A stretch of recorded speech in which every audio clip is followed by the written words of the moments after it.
Homage to fundamental teacher Buddha Shakyamuni, homage to wisdom, warrior Manjushri, homage to all lineage benevolent masters. The Dharma, infinitely profound and subtle, is rarely encountered even in 1,000,000 eons. Now we are able to hear, study, and follow it. May we fully realize Tathagata's true meaning. In order to liberate all sentient beings from samsara, generate supreme bodhicitta, now we continue with the teaching on the 10 negative actions in the principle of cause and effect. We previously covered lying. Today we'll discuss the second one, sowing discord. Sowing discord is divided into 2 types, open divisive speech and covert divisive speech. First, let's discuss open divisive speech. What is open divisive speech? Generally, it refers to authoritative people speaking divisively in the presence of both parties, directly with divisive speech to cause their relationship to break and part ways. Openly, in a place where both people are present, destroying their relationship. For example, saying, "This person secretly speaks ill of you with such and such harsh words and has openly done such and such harmful things to persecute you. Yet today you act as if nothing has happened, being especially intimate. How can this be? Actually, the relationship between you two shouldn't be like this." Such direct and straightforward divisive language is called open divisive speech. People with power and status aren't afraid of their displeasure afterward, so they speak directly to them. Because of their words, their relationship ultimately breaks apart. This phenomenon is quite common in daily life. Some people think divisive speech is merely one method of communication between people. They don't realize it has great negative consequences. This is a blind spot for Buddhists. As Buddhists, they have no fear of speaking divisively to others, considering it a natural thing. Actually, this attitude, way of thinking, and speech are all unreasonable. On the surface, you're destroying the relationship between two people, but actually, in this very life, everything becomes unfavorable for yourself, and it becomes the root cause for rebirth in hell in the next life.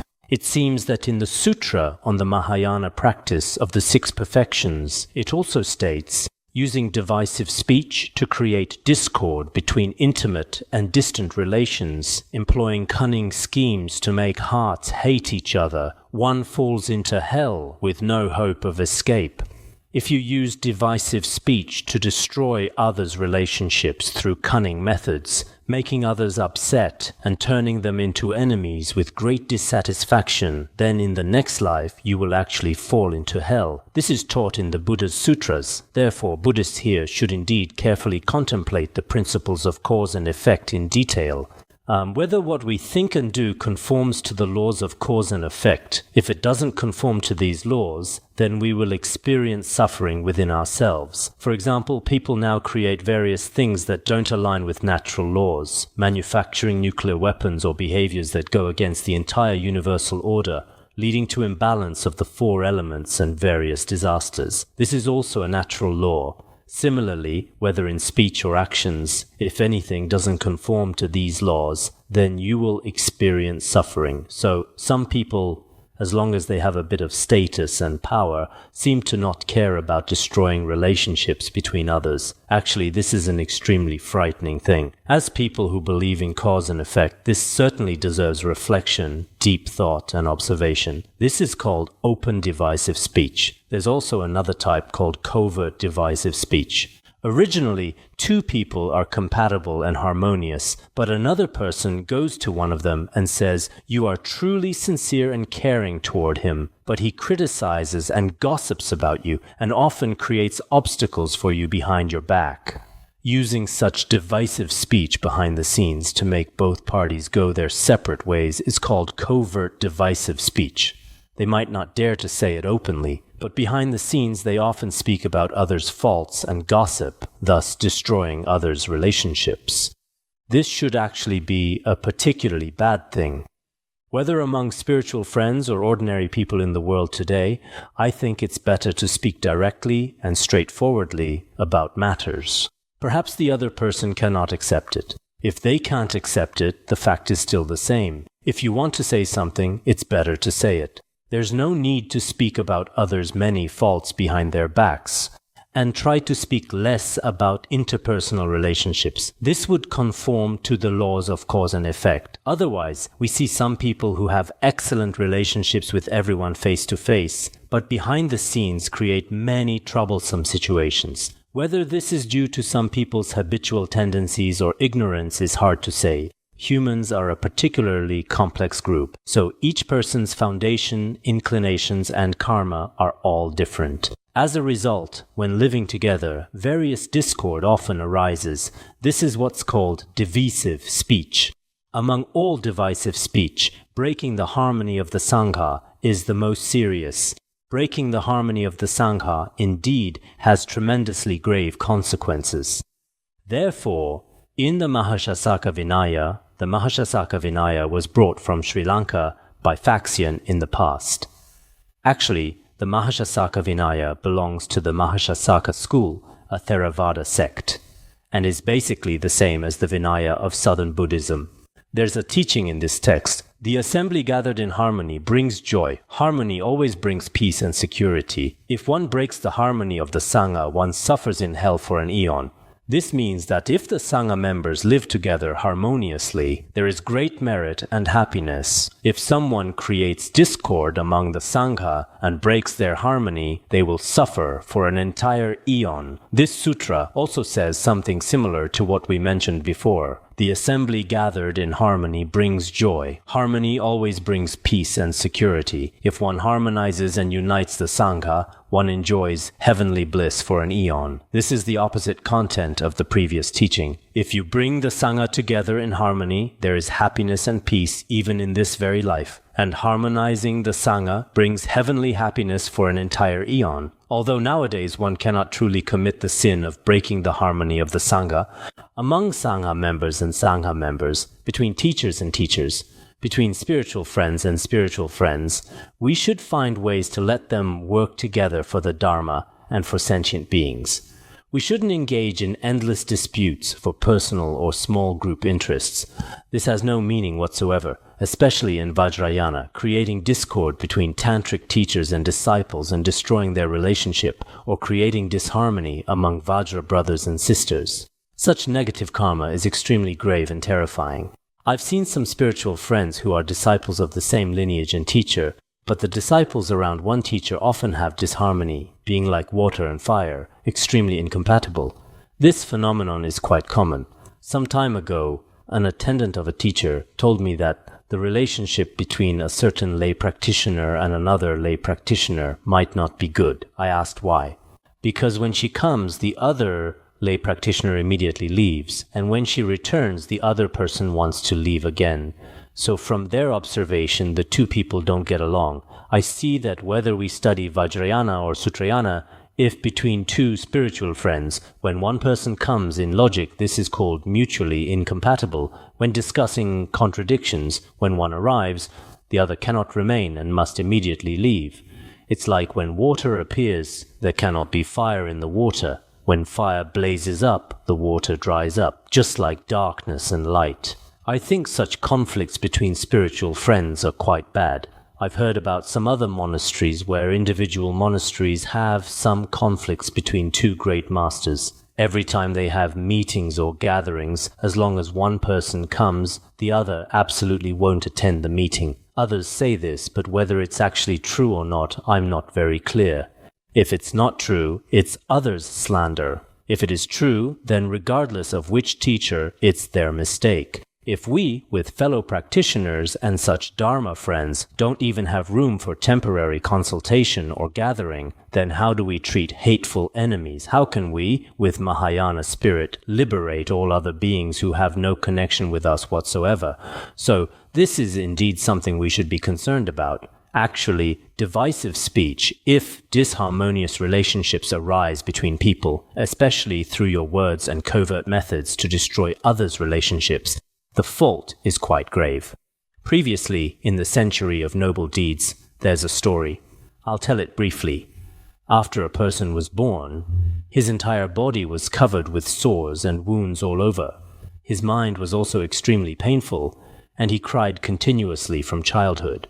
Every day he wailed in suffering without stopping, constantly in great pain. His parents had no choice, so they named him Wail. After growing up, he wandered everywhere, living in extremely painful circumstances. Once, nearby elders said, "Your suffering is so pitiful." It's said that in a certain place in India, there's the Medicine King Buddha, a Buddha who can cure both physical and mental illnesses. He is the great physician of the world. Could you go there? There might be a way to cure your disease. Upon hearing this, he was extremely joyful and went to the Buddha. After seeing the Buddha, through the merit and blessing power of his supreme features, his physical illness was immediately cured. His mental illness was gradually healed through practice, and later he attained realization through the Buddha's teachings. The bhikkhus asked what the cause was. What karma did he create in past lives to have such consequences in this life? Later, the Buddha said, in a past life, he was a very wealthy person. This wealthy person competed with another wealthy person. During the competition, the first wealthy person offered much property to the king as bribes and secretly spoke many criticisms about the other before the king, requesting punishment. The king, without detailed analysis or investigation, listened to him and administered punishment. His body was beaten so severely that he suffered tremendously. Later, the second wealthy man's family paid money to ransom him back. After being ransomed, he developed great renunciation toward human existence. Later, he practiced diligently in the mountains and attained the fruition of a Pratyeka Buddha. Through psychic powers, he observed and knew that someone had secretly harmed him before. As a result, using this renunciation as a condition, he attained the sacred fruit. To prevent him from falling into lower realms, he displayed various miraculous powers before him to inspire faith. He also knew that the person he had framed had now attained realization. So at that time, although he confessed before him, later he didn't fall into hell but was directly reborn in the human realm. At that time, because he both confessed and made offerings to him, in this very life he attained realization under the Buddha's teachings. On the other hand, because he had secretly harmed others through covert verbal harm, in this life he became such a sufferer. Therefore, studying Buddhism isn't just theoretical discussion on paper. It should bring help and transformation to our mind stream. Look at yourselves. In your daily lives, have you secretly harmed others, harmed spiritual friends, or harmed other people? If so, will we experience these consequences in the future? I think it's 100% certain. If you haven't purified it through confession, you'll definitely experience it. After you plant this seed, if there are no other external conditions to sever the continuity of this seed, it will definitely ripen and sprout. Similarly, everyone here should repeatedly reflect on your own life. If you have such negative karma, you must confess. Without confession, divisive speech indeed. I see in the Sutra of Verses on the Six Destinies it says that those who speak divisively ultimately become Pishacha ghosts. Pishacha ghosts are a type of ghost very similar to hungry ghosts. Those who speak divisively become like this. Also, in the Compendium of the Essentials of Dharma, it says that those who speak divisively fall into hell and experience boundless suffering of being burned. So after reading these scriptures, some say they fall among ghosts and spirits. Others say divisive speech leads to falling into hell. If you don't believe in cause and effect, that's another matter, because people who don't believe in cause and effect aren't afraid of anything. For them, there's no feeling about it. But for those who believe in cause and effect, isn't it worthwhile to carefully observe our own speech in the future? What we should say, as I taught the other day, should be harmonious speech, gentle language. Whatever we say, try to consider others. For example, between two teachers, or between teacher and disciple, or between any two people. Even between two non-Buddhist people who have conflicts, if we have the ability, we should try to find ways to mediate their relationship, reconcile them, and think of methods. Even if you spend money or effort, anything is fine. In this way, the merit of harmonizing, after some time of mediation and work, as will also be taught in the aspiration to be reborn in the pure realm of Sukhavati, the merit is quite great. For example, if conflicts or wars arise between two tribes, at such times we should find ways to negotiate peace. When two people consistently have bad relationships, as I just mentioned, you can tell from their eye contact when they have bad relationships. You can tell when they speak, oh, these two people definitely don't get along well. As soon as you mention his name, the other person immediately shows a different expression. I'm particularly good at observing this. Sometimes I also believe I've observed incorrectly, thinking these two definitely have conflicts, but later it turns out to be my own conceptual thinking. Very rarely. Generally, 90% of the time I can observe accurately. So in this regard, you city people are indeed insincere due to some unknown karma. On the surface, you all seem to say, hello, hello, with sweet words. But behind the scenes, it might not be like this. I particularly like a teaching from the Mahaparinirvana Sutra that we should practice for a long time. Do not destroy spiritual friends. Stay away from evil companions. Always speak harmonious words and you will be born in the land of the immovable one. Everyone should practice this teaching for a long time. Don't destroy the relationships of any spiritual friends. Treat all spiritual friends as your own spiritual teachers, as taught in the Flower Ornament Sutra. Don't associate with evil friends and companions whose words and actions are harmful to you. Otherwise, their bad behaviors will gradually contaminate you. When speaking with others, you should still speak with compassionate words, gentle speech, and harmonious language. When speaking originally, you had a very good relationship with this person, but once you speak, it's all over. Everything is destroyed. Some people are terrifying as soon as they open their mouths, but some people are not like this. Perhaps it's because they have bodhicitta in their mind stream, although they don't speak much. When they say just one or two sentences, people are convinced both intellectually and emotionally, feeling very comfortable. When listening to them, in many people's minds, streams compassion and bodhicitta naturally arise. Therefore, our daily speech should also not constantly try to destroy others' relationships. This fault is quite grave. Therefore, in your past life experiences, have you created any conflicts between people? Through your words, have their relationships been damaged? If so, we indeed need to confess this. In the future, you should make aspirations not to create such negative karma. The third one is harsh speech, publicly proclaiming the shortcomings of people with unattractive appearances, for example, for those with physical disabilities, blind people, deaf people, etc., calling them blind or deaf to their faces, etc. For example, some lame people or short people, tall people in the world, often calling people flat nose, big ears, fatty, skinny, big fat person, etc. Frequently addressing people through their physical or bodily defects on the surface. Some people even call this a form of art. Actually, speaking such words from your mouth has quite grave consequences. Previously, in the Sutra of the Wise and the Foolish, there's the story of Bhikkhu Hani Victory. I think I've taught this before. Bhikkhu Hani Victory later attained realization, so I won't elaborate on this. When asked about his past lives, the Buddha said he was previously, when the Buddha went out for alms, a little monkey that joyfully offered honey. At that time it was jumping happily and accidentally fell into a pit and died. After dying, it was reborn as a human and later became Bhikkhu Hani Victory. Later the bhikkhus asked why he became like this. In Buddha Kassapa's teachings, he was also a young man.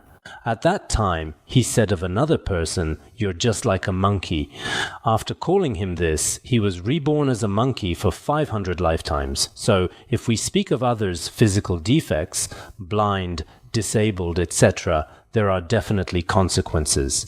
And saying, "you monkey," like a yak, hungry pig, like a dog, etc., dash some worldly people using particularly harsh language to address others. Speaking this way also has quite grave consequences. I saw in the 17th Karmapa's teaching on the 37 practices of bodhisattvas a story about the first Karmapa. The first Karmapa actually didn't have very handsome features. His entire facial appearance was like a monkey. What was the reason for this?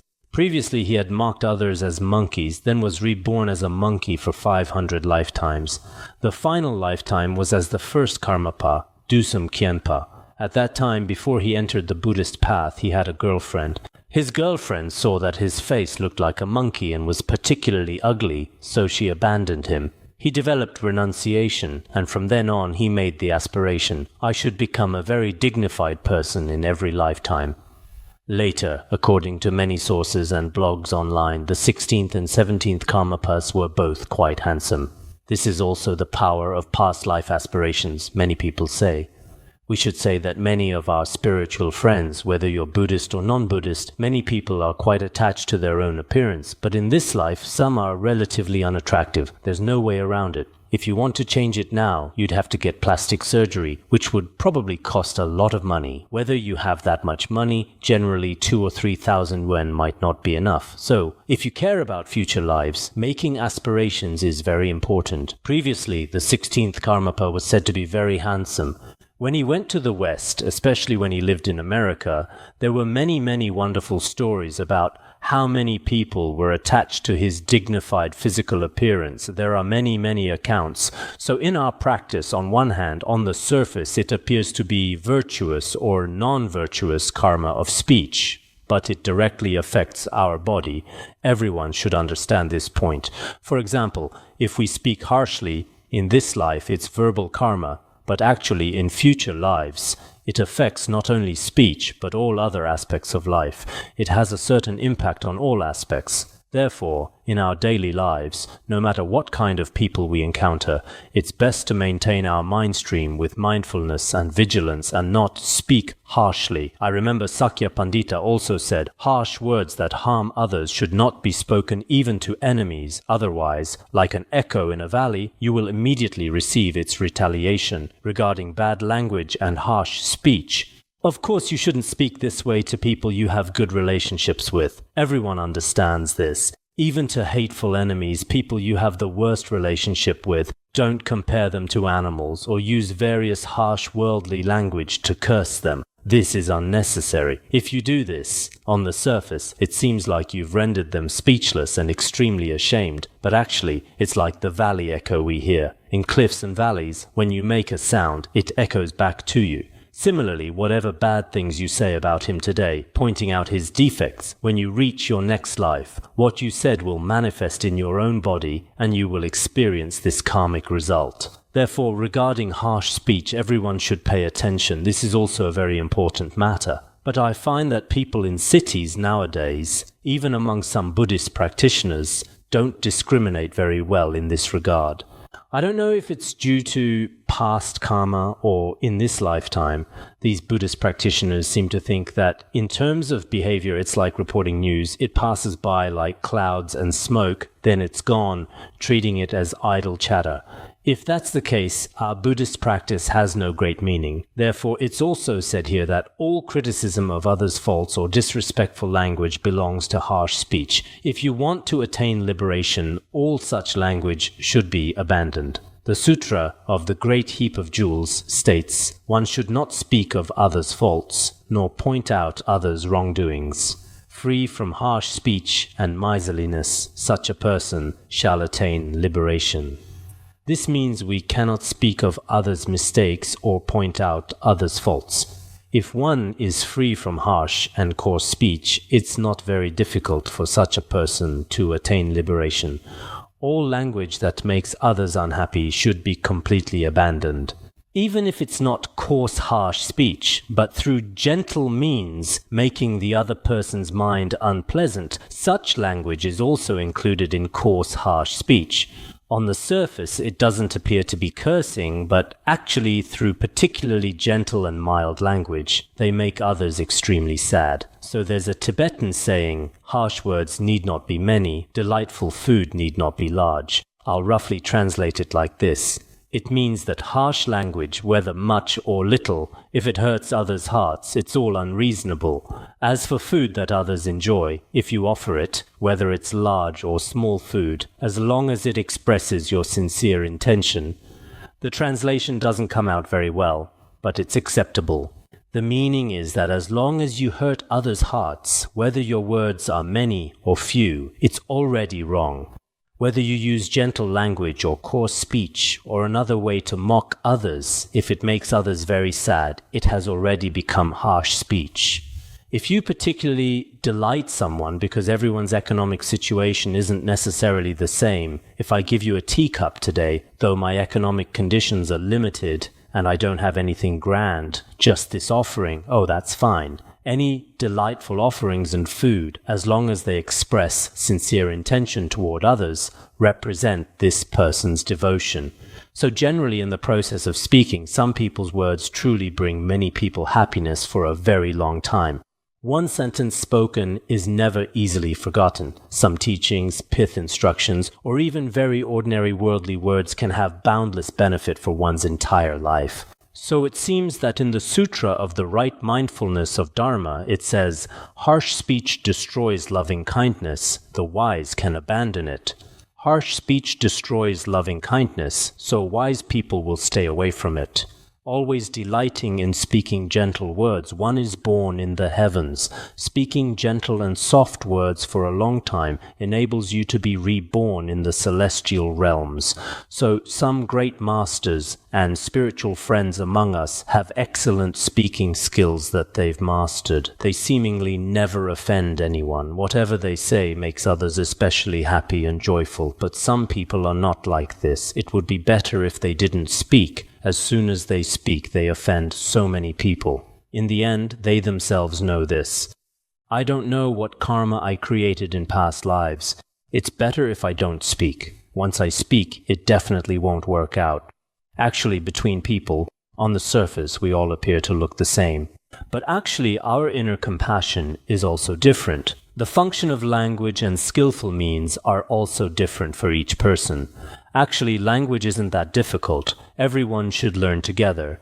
Especially in Buddhism, there are many teachings like the language chapter in The Just King, and also much taught in the Flower Ornament Sutra and Lotus Sutra. When there is loving kindness and altruistic intention in the mind, generally the sounds they produce are directly or indirectly beneficial to beings. Even if on the surface it appears to be harsh speech, actually it benefits many people. Using harsh speech to criticize others, perhaps this harsh speech truly burns away the evil seeds in others' mind streams without remainder. From then on, one criticism makes it so their original bad habits won't easily occur again. There are also such situations. Therefore, I think inner compassion is very important. Especially in front of teachers, spiritual friends, and great masters, speaking random harsh words has even greater negative consequences. Some people, in front of great masters, teachers, and spiritual friends, very serious objects of respect, often speak divisive words, gossip, harsh speech, and coarse language. This way, many Vajra teachers manifestly become displeased and ultimately abandon many great endeavors for benefiting beings and spreading the Dharma. Then one incurs tremendous negative karma.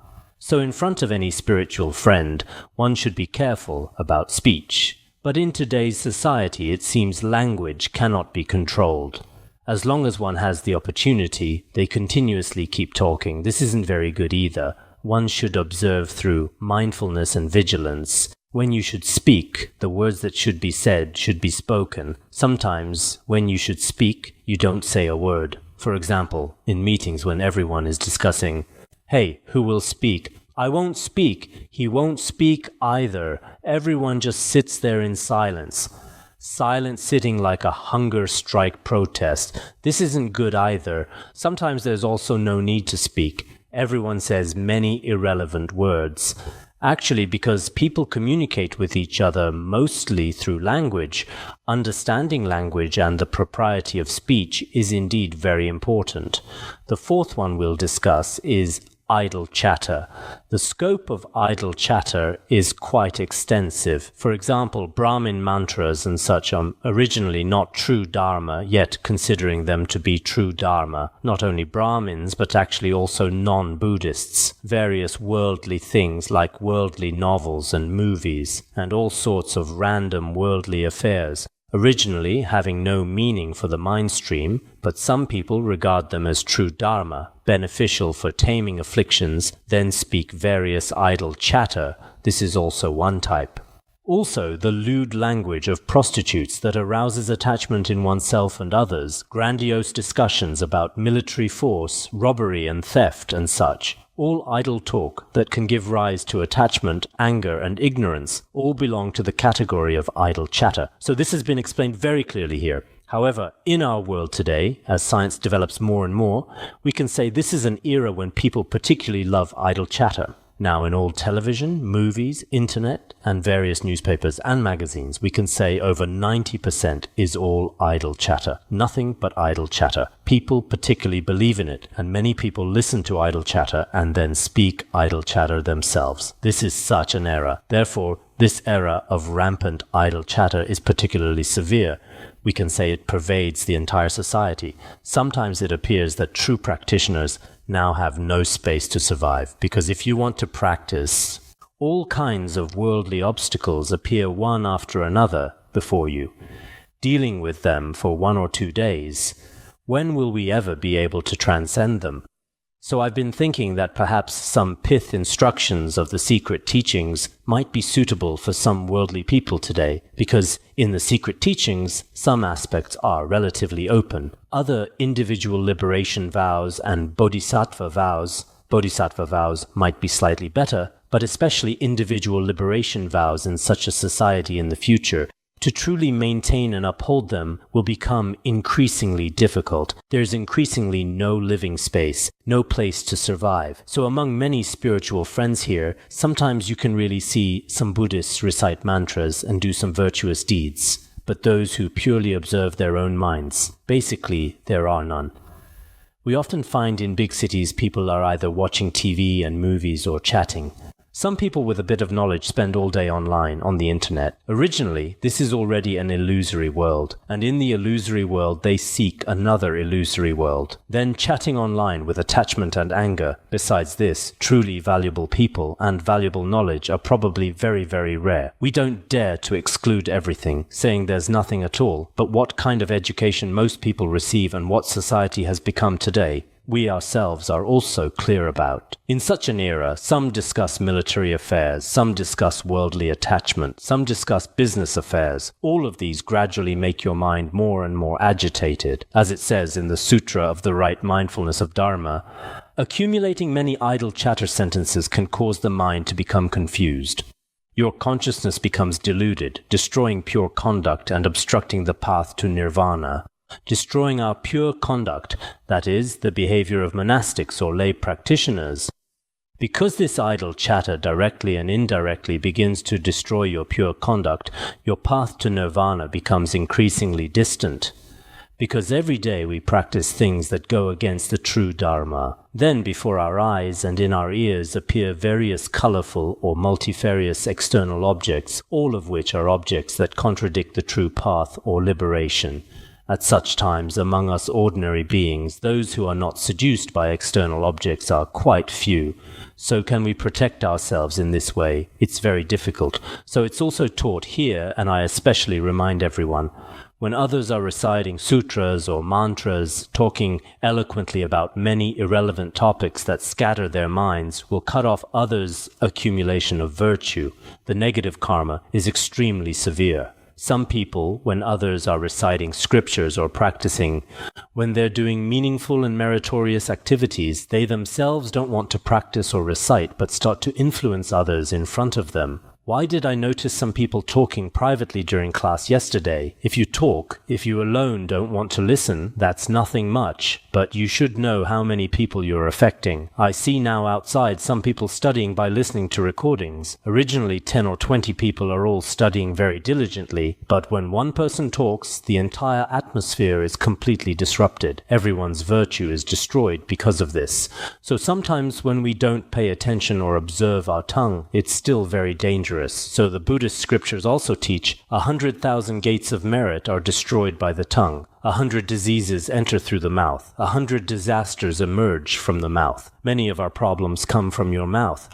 Some people have no ability to observe and keep talking constantly, talking during class, and also talking while reciting scriptures.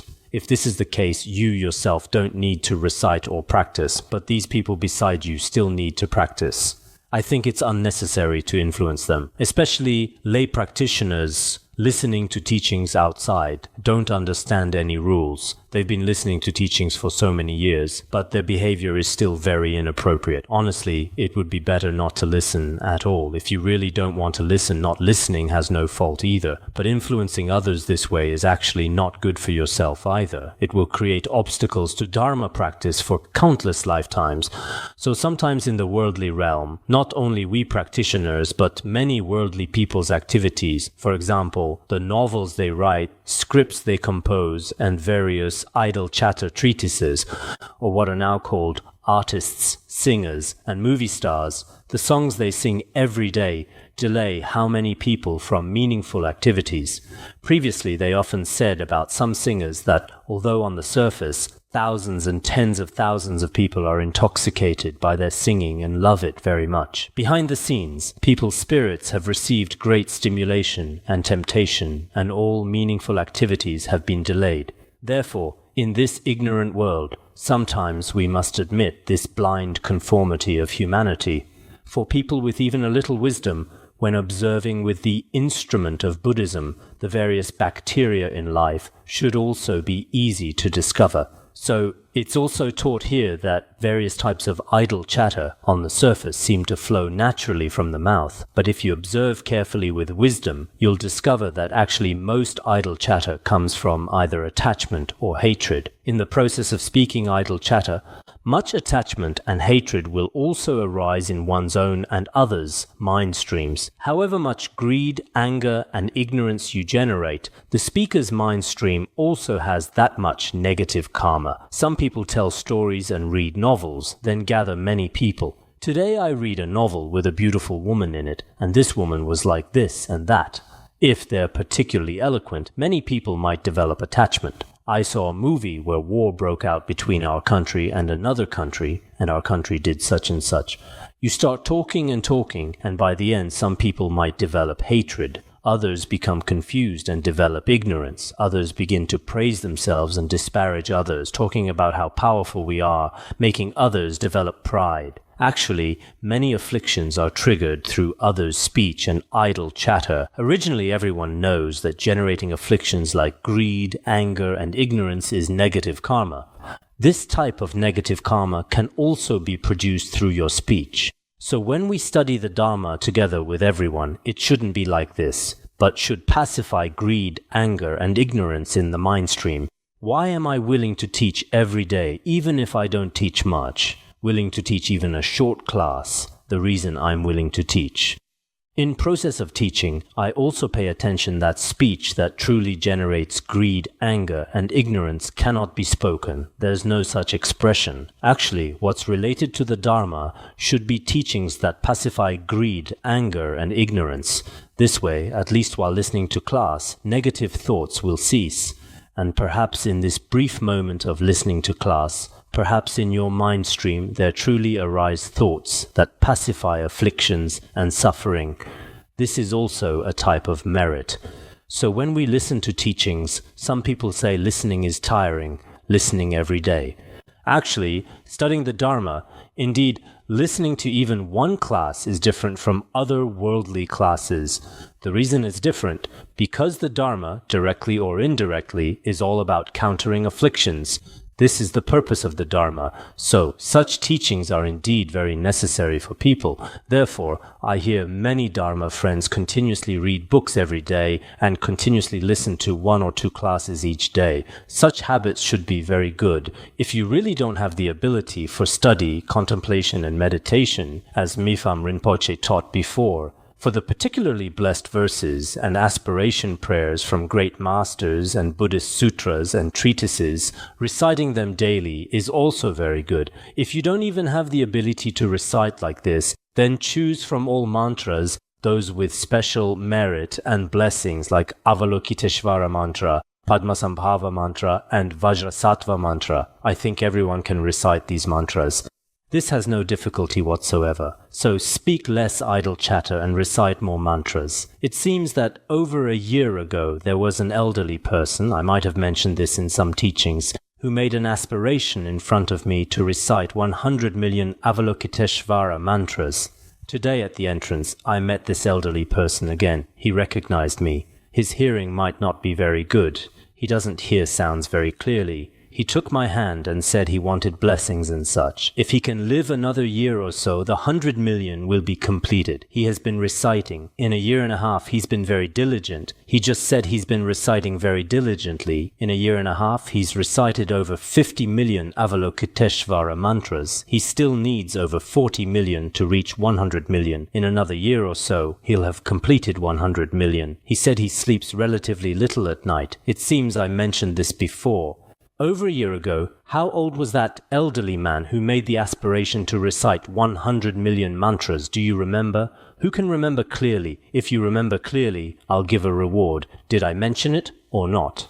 70-something years old. What did I say? At that time, it seems he had already recited 300 million before. 70-something. You said that. How many had he recited before? I should go back and check. How many had he recited before? When he was a householder before, he created quite a lot of negative karma. My father and he were good friends when they were young, so wherever he sees me, he seems very happy. Just now I was quite busy, but he kept holding my hand and wouldn't let go. I said, let's talk again after some time. I'm particularly busy today. Elderly people are all like this. Old bodhisattvas are very good. What follows is about during sutra recitation and mantra chanting periods.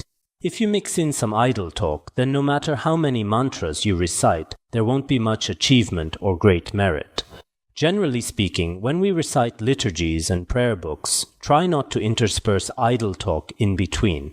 If during your sutra recitation, His Holiness Jigme Phuntsok didn't particularly oppose reading books, some Dharma questions in between weren't particularly opposed.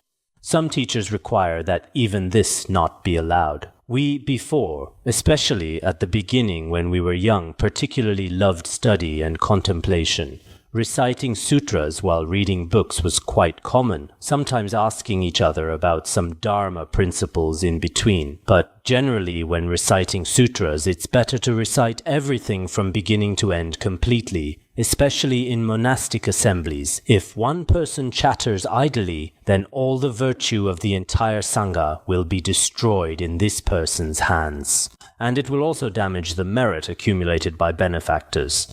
Therefore, generally those with good practice won't casually speak idle chatter.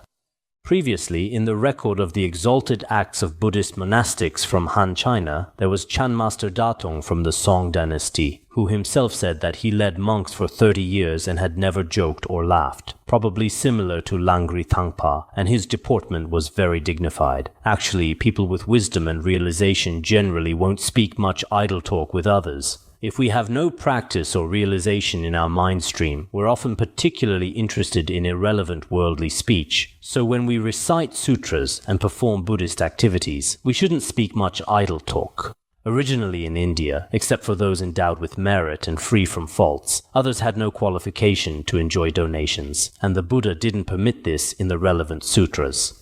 However, now some of us, having learned just one or two sets of tantric liturgies or individual liturgies like the liberation in the intermediate state through hearing from Tibet, think everything is perfect. In Han areas too, after learning morning and evening services well, they think they've become monastics. Just knowing how to recite, they unscrupulously enjoy donations through tantric liturgical methods. If one hasn't received empowerment, doesn't possess the vows, knows nothing about generation and completion stages, and hasn't completed recitation practice, casually reciting secret mantra liturgies becomes like bone chanting.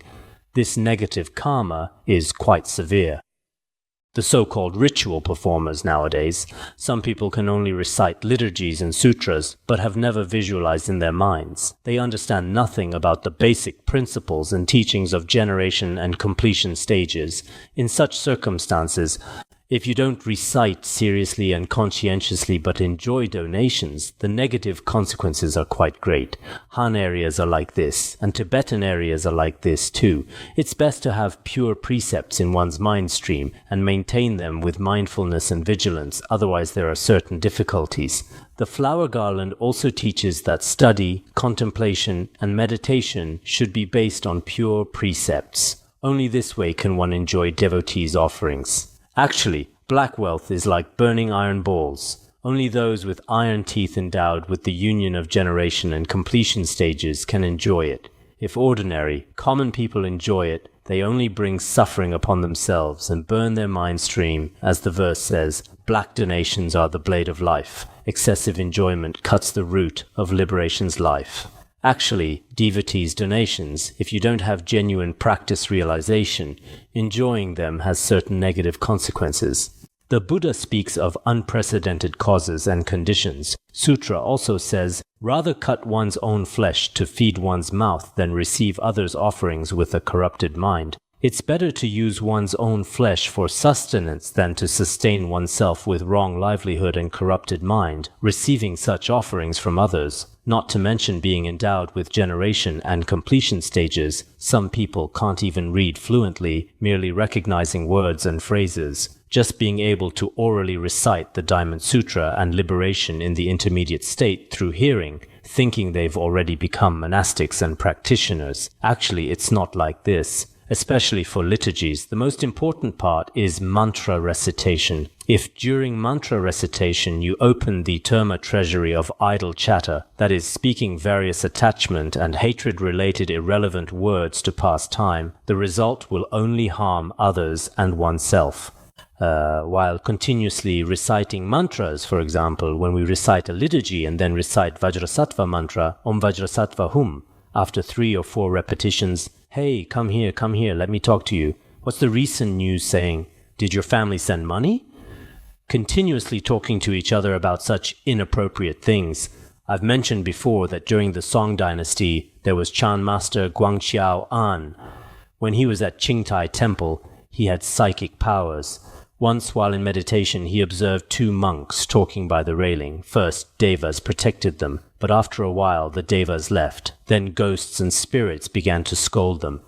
After a while, the ghosts and spirits prepared to harm them, even sweeping away their footprints. Later, he inquired and learned that initially they discussed the Dharma, but later talked about benefactors' wealth. So even celestial beings observed discussions about benefactors' wealth and irrelevant speech. Therefore, monastics should usually abandon idle chatter, remaining silent and diligently reciting.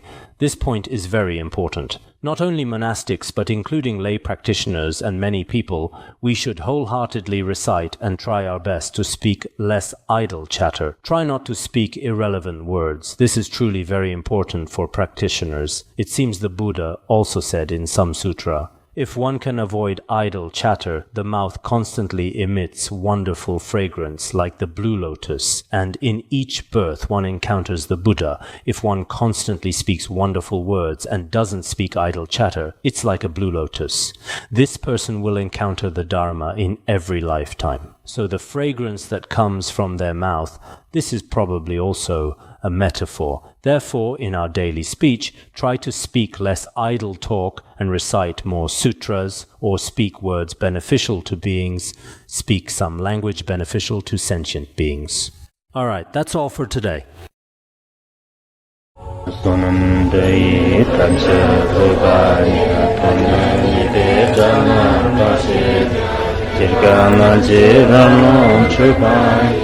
Chupun Tsulen Dwa Dwa Xiao Bandara Badna Sodargye Bandara Badna Sodargye Bandara Badna Sodargye